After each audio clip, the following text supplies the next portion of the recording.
and welcome back to the Lazy Girls Kitchen. For those of you that are new, my name is Maggie and welcome.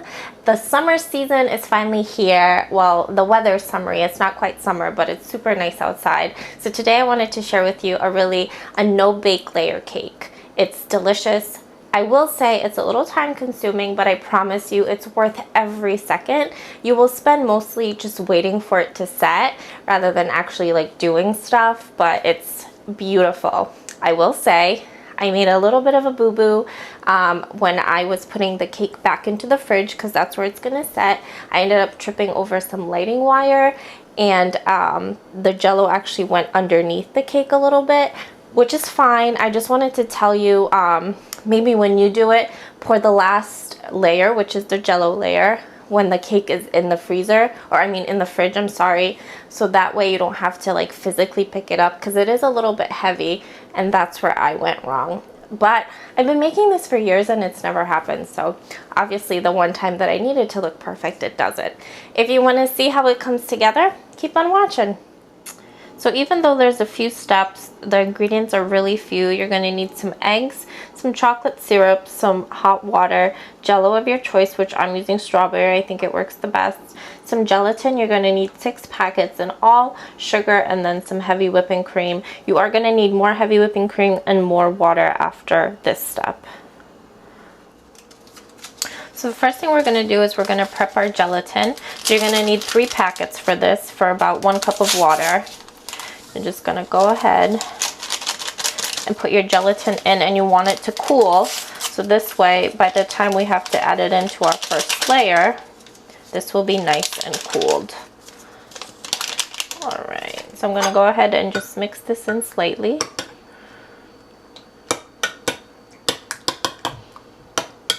And I'm going to set this aside to cool. So now to make our chocolate layer, what we're going to do is we're going to separate 3 eggs into yolks and whites. So I'm going to put the whites into my bowl because we're going to whip them to stiff peaks. And I'm going to separate them and leave the yolks aside.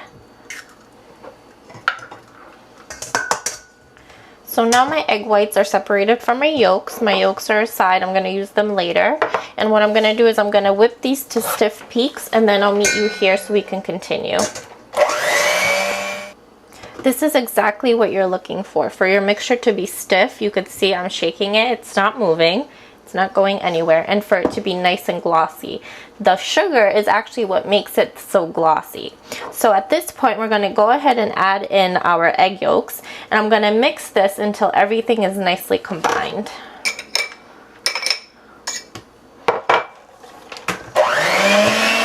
Everything is nicely incorporated. It's not as stiff anymore because we added in the egg yolks, but that's okay. You're not looking for it to be stiff anymore. We're going to add in our heavy cream, and I'm going to whip this until this is nice and fluffy again, and then we're going to finish it off with the gelatin and the chocolate. So at this point, we're going to go ahead and add in about 5 tablespoons of chocolate syrup into our mixture. 4, 5. And I'm going to go ahead and whisk this until it's nice and combined and my mixture turns a nice dark brown.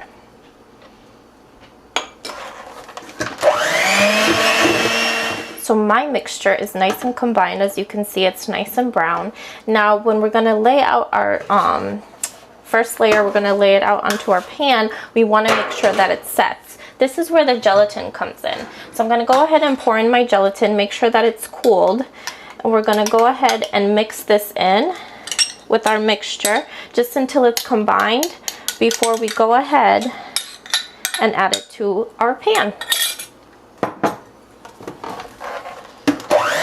My mixture is nice and combined, so what I'm going to do is I'm going to pour it out, and I'm going to use this as my first layer for my cake. And you're going to let this sit in the fridge for 1 to 2 hours or until it is completely set, because we can't put anything on top of it until it's set. Otherwise, it's going to soak right through and you don't want that. So I'll see you back here probably in 1 second, but in real life, it's like 2 to 3 hours. So my chocolate layer is pretty set, so I'm gonna go ahead and I'm gonna do the same thing. We're gonna dissolve our gelatin in some hot water and set that aside to cool, and then I'll meet you here so we can start prepping the second layer. So for the second layer, we needed to separate our egg yolks from our egg whites. I am going to set my egg whites aside because those are actually going to be used for the third layer. So for right here, what I have is my egg yolks and then 5 tablespoons of sugar. I'm going to whip this until it's pale in color and just really, you know, fluffy. My egg yolks... Sorry, my egg yolks are nice and pale in color. They're really nice and light and fluffy. So what I'm going to do is I'm going to add an additional cup full of heavy whipping cream. I'm going to mix this until it's nice and fluffy.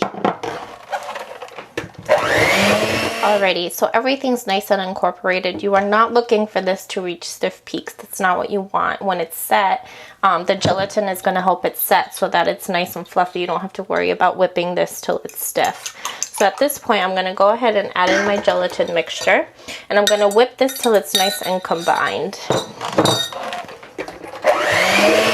So now we're going to pour over our yellow mixture over the chocolate, and look at this, it's nice and set. It's not, you know, exactly where you want it, but it's hard enough to where it's not going to leak through, you know what I mean? So now we are going to pour over our yellow mixture, which is nice and smooth.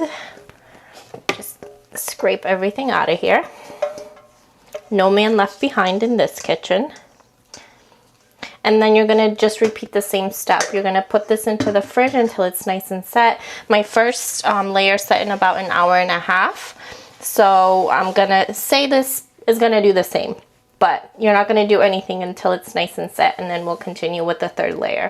To continue with our third layer, I already prepped my gelatin mixture, again 1 cup and 3 packets, into hot water, and I set it aside to cool. Since we did it twice already, I figured you got the gist of it. So now what I have is my egg whites that I saved from the last batch with 5 tablespoons of sugar, and I'm going to beat this until it gets stiff peaks. So my egg whites are really stiff. I beat them with the sugar. I want to say that I should have actually beat the egg whites alone and then added in the sugar. I had a brain fart, but at that point it was too late, so I wasn't gonna, you know, start it over. So to this I'm gonna add in another cup of heavy whipping cream, and I'm gonna whip this until it's incorporated. So my mixture is nice and smooth. It's no longer stiff, but it's still really nice and fluffy. So now to make sure that our mixture is going to set nicely, we are going to pour in our last set of gelatin. And we're going to incorporate this until it's nice and in there. And then we are almost done. Alright, so my yellow layer is set. I don't know if you could see just how fluffy and beautiful it is. Oh, I cannot wait to dig into this. So now our layer of white is going to go on here. And we're going to do the same thing. Pour it over. Stick it in the fridge for about an hour until it sets, and we're almost done. The final layer is just the Jell-O layer, which is the easiest layer because we all know how easy Jell-O is to make. And then we are all set. So again, I'm going to put this in the fridge, and I'll see you here in about an hour. Well, in a second, really. So my third layer has set. As you could see, it looks fluffy, delicious like a cloud. I cannot wait to eat this. You have no idea. So I made the final layer, which is our Jell-O layer. It's the easiest layer to make, and I didn't film this because depending on your packaging, it might be different, so I didn't want to give anybody the wrong directions. So you're going to need two packages because essentially you need 4 cups of Jell-O. So my packaging, it was 2 cups per Jell-O you needed of water, so I made 2 packages. So I'm going to pour this over my final layer. I'm going to let this sit in the fridge until it sets, and then I'm going to enjoy. I hope you guys found this helpful. Please let me know what else you'd like to see, and I'll see you next time. Bye!